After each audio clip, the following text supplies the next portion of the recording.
Maître Stéphane Babonneau, bonjour, merci beaucoup d'être avec nous. Vous êtes l'avocat de Gisèle Pelicot, merci de prendre quelques Bonjour. minutes. On pense évidemment à Gisèle Pelicot, on a suivi hier tout ce qu'elle a dit, et elle a cette phrase « Je ne sais pas comment je vais me reconstruire, me relever de tout ça, à bientôt 72 ans, je ne sais pas si ma vie me suffira pour me relever ». Elle est troublante cette phrase, parce qu'on voit le courage et la dignité dont elle fait preuve au quotidien, et hier elle a montré aussi toute sa fragilité.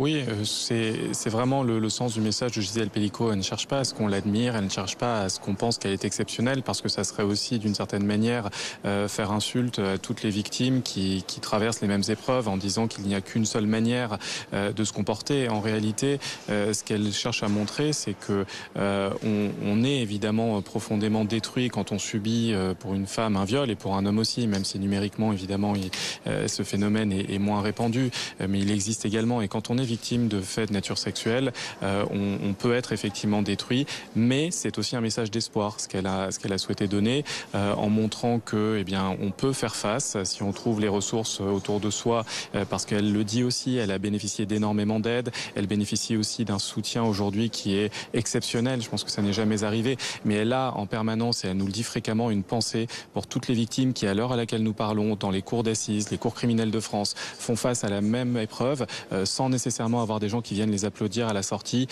mais qu'elle sache que Gisèle Pelicot pense à elle parce qu'elle traverse les mêmes épreuves. L'avocate de Dominique Pelicot a regretté qu'il ne puisse pas répondre hier à Gisèle Pelicot, espérant qu'il puisse peut-être livrer plus de réponses. Est-ce que vous auriez aimé qu'il parle? Est-ce que vous pensez qu'à mi-parcours, il peut enfin essayer de livrer des réponses? Écoutez, c'est la décision de la cour criminelle de ne pas instaurer à ce stade un dialogue, parce que c'est un procès avant tout, ça n'est pas un forum de discussion entre Gisèle Pelicot et Dominique Pelicot.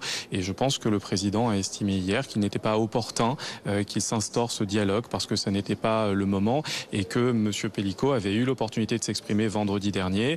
Lorsqu'il s'est exprimé, Mme Pelicot n'a pas demandé à lui répondre, et elle a attendu son tour de parole. Et c'est ça la difficulté d'une audience de cour criminelle, c'est que chacun doit parler au moment où la cour le décide. Gisèle Pelicot a attendu 8 semaines pendant lesquelles elle a dû encaisser des explications qui étaient pour le moins baroques, des choses contradictoires, parfois insultantes pour elle, et à aucun moment elle n'a dit il faut que je réponde immédiatement. Donc c'est le sens d'une audience de cour criminelle, que chacun parle au moment où la cour le décide. Puisque vous évoquez les témoignages et les auditions des autres accusés, des autres co-accusés, il y a eu un expert psychiatre notamment qui a pris la parole ces dernières heures, François Almic, qui a expertisé quelques-uns de ces co-accusés, qui a expliqué qu'ils étaient sous l'emprise de Dominique Pelicot, qu'en fait, ils avaient été manipulés, que Dominique Pelicot savait choisir des dupes, qu'en fait, il savait utiliser des gens pour les utiliser, que finalement, ces co-accusés n'étaient pas vraiment responsables. Ça vous choque, cette analyse ? Écoutez, ce que Gisèle Pelicot a souhaité en permettant que ce procès se tienne de manière publique et qu'il n'y ait pas de huis clos, c'est que chacun puisse se faire sa propre opinion sur les arguments qui sont les arguments habituellement utilisés pour se défendre ou pour essayer de se justifier pour des faits de viol. Là, on en a un qui est effectivement mis en avant par beaucoup d'accusés, c'est le viol accidentel. J'ai commis un viol, mais je ne me suis pas rendu compte que je commettais un viol. Chacun pourra se faire un avis sur cette position. Évidemment, pour Gisèle Pelicot, c'est absolument inaudible. Pour sa défense, que je représente avec mon confrère Antoine Camus, c'est absolument inaudible. Et je pense qu'on voit aujourd'hui que pour la société, c'est entièrement inaudible. Mais c'est le sens d'un débat judiciaire, et ça sera à la cour de trancher. Il y a ce que disent les accusés. Là, c'était une expertise de quelqu'un d'extérieur, a priori, qui n'est pas partie prenante. Oui, mais c'est pour ça que je vous dis qu'effectivement, c'est une position. Il y a beaucoup de positions qu'on entend dans ce procès qui ne sont pas nouvelles.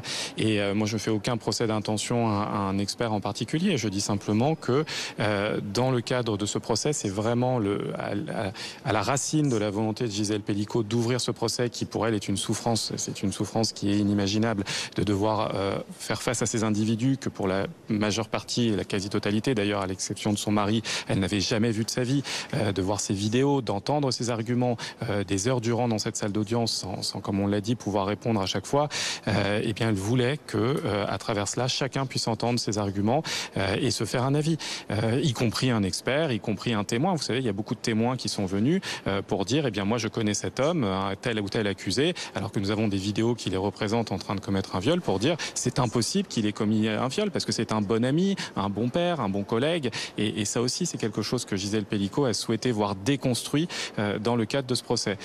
Il n'existe pas une forme de viol, il n'existe pas un type de violeur, et dès qu'on s'écarte de la norme, on n'est plus dans un cas de viol. Elle a souhaité montrer que le viol peut être partout. Oui, Gisèle Pelicot qui disait hier, il n'y a pas viol et viol, ces hommes ont violé, ces hommes violent. Vous vous rappelez toute la souffrance qu'endure Gisèle Pelicot durant ce procès, évidemment toute la difficulté. Est-ce qu'elle vous impressionne, Gisèle Pelicot ?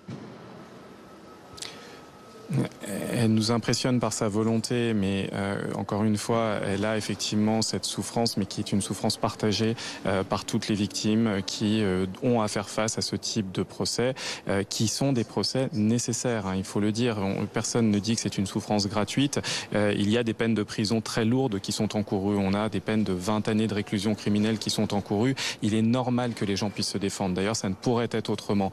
Donc c'est une souffrance qui est nécessaire, mais qui doit être aussi prise en compte. Et je pense que dans le cadre de ce procès, il y a un certain nombre de souffrances qui ont été des souffrances qui étaient inutiles, superflues, qui ont été imposées à Gisèle Pelicot. Et il faut aussi le savoir, parce qu'il faut peut-être repenser la manière dont ces procès se tiennent, la manière dont les victimes peuvent être traitées. Je pense qu'on peut faire valoir tous les arguments nécessaires à une défense dans une cour d'assises sans nécessairement imposer à la victime ou à la partie civile, même lorsqu'on conteste les faits, une souffrance qui est inutile. Merci beaucoup, maître. Merci d'avoir pris ces minutes pour être avec nous ce matin en direct dans le live BFM.